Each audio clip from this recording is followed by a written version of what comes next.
Hey guys, Gary, grateful recovering alcoholic and drug addict. Kind of piggybacking right now on a video I saw from Marie. My eyes are so red. I just woke up from my little nap and I'm about ready to do some exercise, but I was thinking on the way down here, what a great video she did on back to school and fentanyl awareness. And I lost my son last year to a fentanyl overdose. He was 27 years old. And you know, my kids dabbled in all that stuff when they were like teenagers. And it's back to school time, right? And I can look back and what I have to offer wasn't the greatest parent at times. And I could tell you what I didn't do right looking back, you know? I'm sure I did a lot of things right. You know, I always loved my boys. I tried to stay close to them. But you know, when they get older, you know, we're parents and you know, they drive us nuts when they're young, and then when they start being more independent and they've got their own friends and they, you know, go to their house after school and, you know, you don't worry about them as much. You know, they're older, you know, maybe 13, 14, 15 years old. You know, they're kind of doing their own thing after school. And I was so wrapped up in my own life and my own business, and you know, there wasn't that interaction. I think that I should have had a lot more interaction. I showed up for all their games and stuff like that.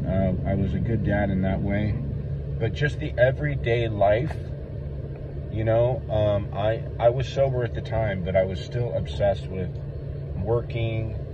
I had my own life, my own friends, and when your kids can take care of themselves, and you could just hand them money, you know, and go about your day and do your thing, give them some money, and you know they're going to go out to dinner with their friends or whatever. Interact with them more. If I were to say anything that I would change differently, it would be spend more quality time with them. And at that age, it's tough because they're like, you know, I don't want to hang out with my dad, right? I want to hang out with my friends. Do cool shit. Take their friends. Invite their friends. You know, even if the friends, you don't like the friends, right? Be involved in your kids' lives because you'll get to know them better. And interact with them on a daily basis. Don't let it go 3 or 4 days. Like Monday, Tuesday, Wednesday, you didn't see your kid. You know, you just gave them money and they went to dinner with their friends, or you know, we just passed each other in the hallway and you know, hey, how's it going? You know, type thing. Make sure you're taking the time to interact with them. I think looking back on it, you know, I'm 56 years old. My kids are men. I have 2 other sons. One's 24. One's 25. One's going to be 30 in October.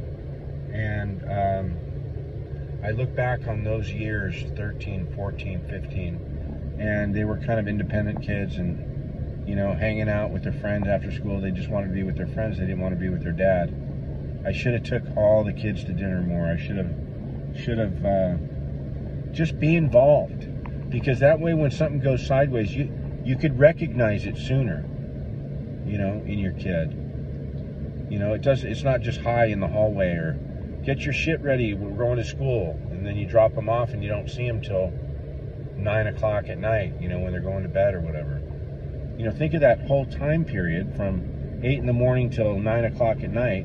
There's 13 hours you didn't see your kid, you know. And as parents, we're busy doing our own life. Take the time out, make it a priority to spend an hour a day with your kid, you know, at dinner, talking with them. Yeah. And fentanyl, #1 leading cause of death for kids these days. Ages 16 to 45. The fastest growing group is 12 and under, if you can believe that. It's the rainbow fentanyl. That looks like candy that kids get a hold of. And the pills that the kids are shuffling off in school, a lot of that shit, I would say majority of that stuff's, you know, yeah, they get some pills from their parents, some Xanax or codeine, Vicodin. You know, they might jack some pills from their parents or whatever like that, or something like that. But if they're buying that shit in school and off the streets, that shit's not safe, man. One pill may have enough fentanyl in it to kill 10, 12, 15, 20 people. You only need a grain of salt-sized piece of fentanyl to kill you. So, be careful, parents. Watch your kids, interact with your kids, love them, and spend time with them. That's the biggest thing. That's my biggest regret, is I didn't spend enough quality time with them. I might have been present physically, but mentally I might have been somewhere else. So I made business and work so important, and it is important to bring home money, but it's more important to have healthy kids. So have a great day, you guys.